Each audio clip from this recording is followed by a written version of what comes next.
This summer, why not bring your staff, your office, your team, or your organization for an unforgettable day of fun at Jolly Roger Amusement Park.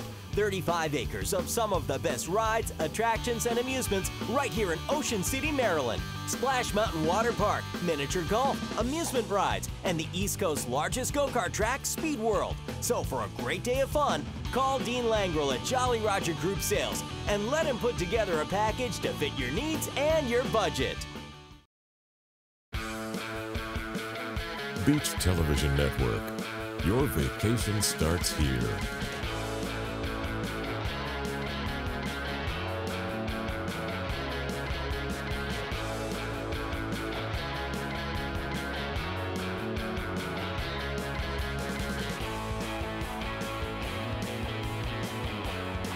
Thank you for watching Beach Television Network.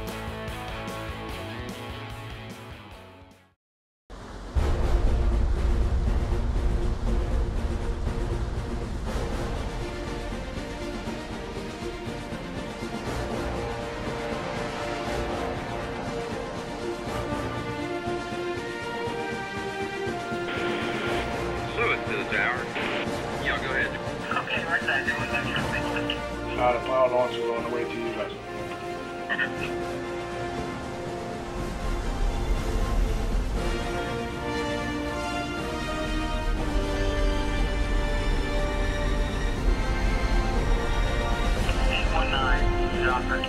Pancake Bill, at the Brown, starboard side ladder, draft is 3110. Okay, very good. This is Hopper, outbound to Brown Shoal, bound out to the east and up to Canada. No inbound traffic.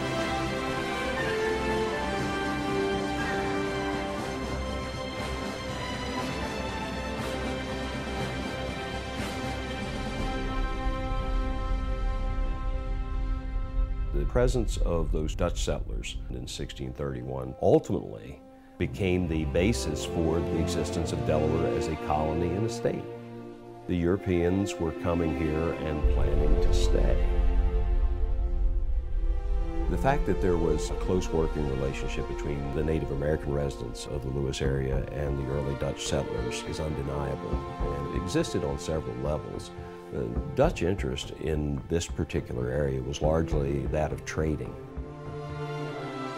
With the expansion of settlement out from the coastal areas, Lewis was important as an export and import channel for the goods of this expanding settlement. So from the very beginning, the native population assisted the Dutch by serving as pilots, if you will, for Dutch vessels to provide safe passage. The town changed in size. It grew and took on the trappings of a full-fledged community. Churches were established, streets were named, burial grounds were laid out, customs officers were appointed. Lewis became a town. As a result of its geographic location and its growing importance, Lewis was very much on the minds of our founding fathers on the eve of the American Revolution. At the end of the American Revolution, with the issue of independence resolved, our nation's maritime commerce was free to grow, and grow it did. Lewis became a central access point for vessels trading to and from Philadelphia. It became a port of call for the coastal maritime trade. And with the coming of the War of 1812, the citizens of Lewis became very concerned about their vulnerability. There was a company of pilots that formed to defend the town, commanded by Captain William Marshall.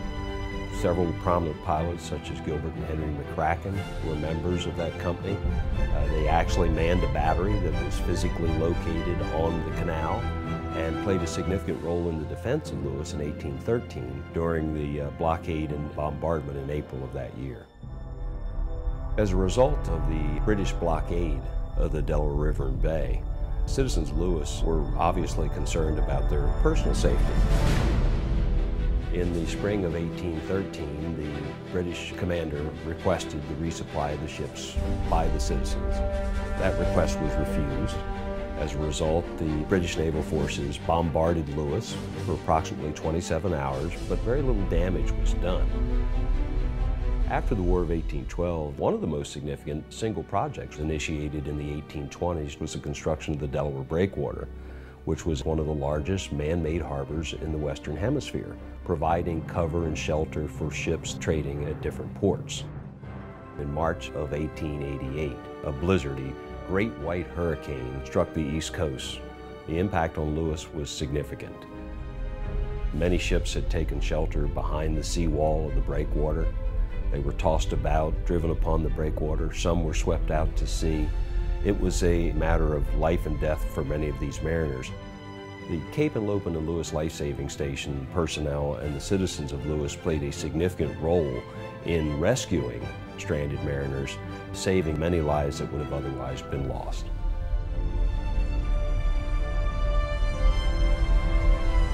Approximately 1 year after the blizzard of 1888, another major weather event resulted in the loss of 10 lives, crew members of the pilot boat Enoch Turley.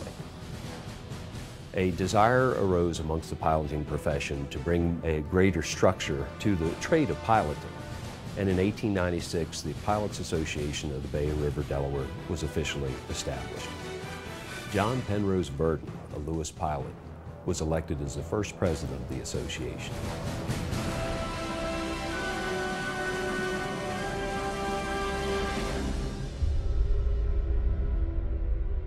As the 19th century gave way to the 20th, world events would impact the lives of Lewis and its citizens. On the eve of the Second World War, there was increasing interest in protecting the ports of the Delaware River and Bay.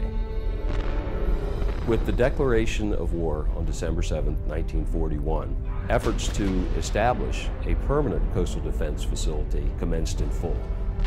The establishment of Fort Miles at Cape and Lopin resulted in the creation of one of our nation's largest coastal defense fortifications.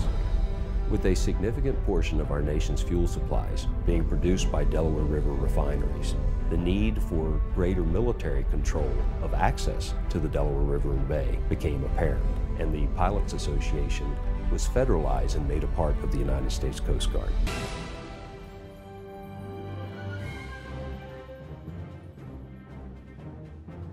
With the end of World War II, the Menhaden fishing industry of Lewis expanded, and by 1953, the Port of Lewis was recognized as the busiest port in the nation.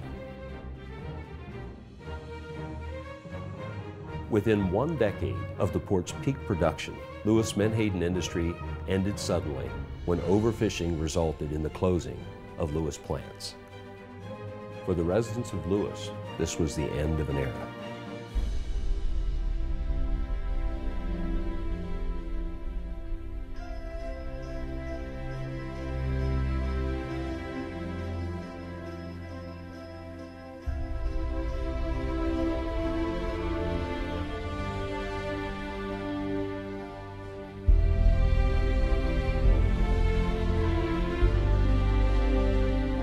Challenged with promoting the economy of the community following the closure of Lewis Fishing Industries, an increasing focus was placed upon the rich history and heritage of Lewis, resulting in an economic boom in the late 20th and early 21st century.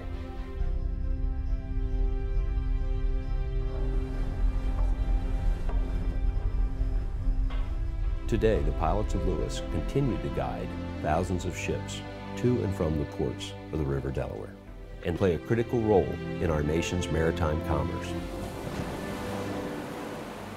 Lewis has so much to offer. I mean, it's unique.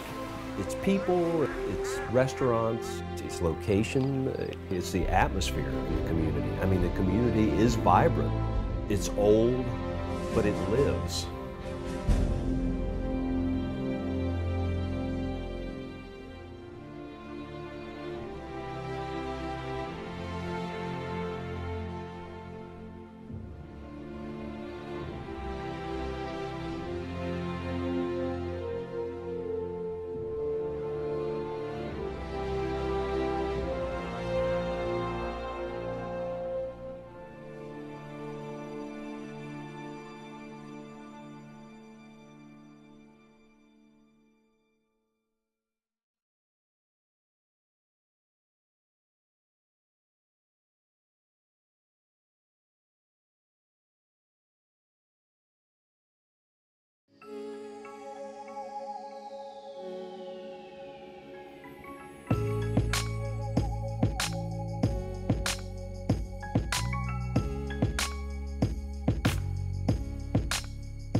Beach Television Network.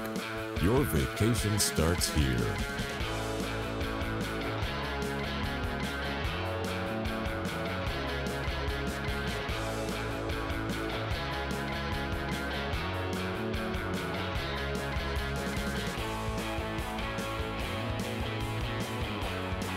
Thank you for watching Beach Television Network.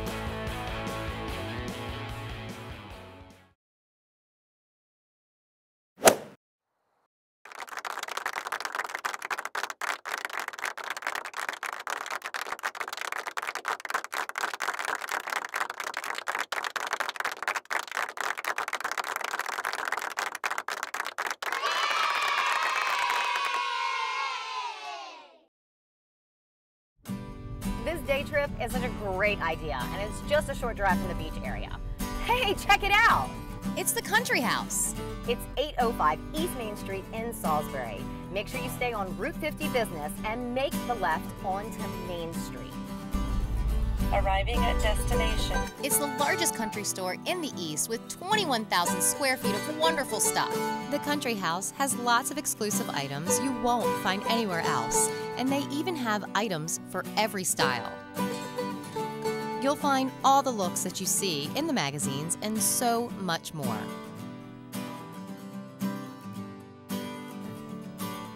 Like unique jewelry, designer look purses, and fabulous fashions. You can create your own masterpiece with Da Vinci beads. Create a great look for your kitchen with lots of curtains, coordinating placemats, and accessories. Looking for Christmas items? The Country House has a huge selection year-round. The Delano family brings you an exciting mix of merchandise you won't find anywhere else.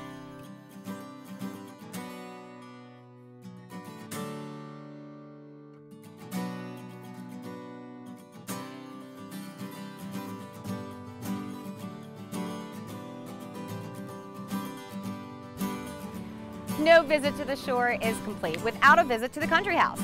It is worth the trip.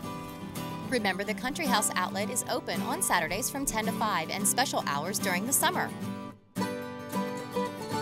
The Country House is a great destination, and it's an easy drive from the beach areas.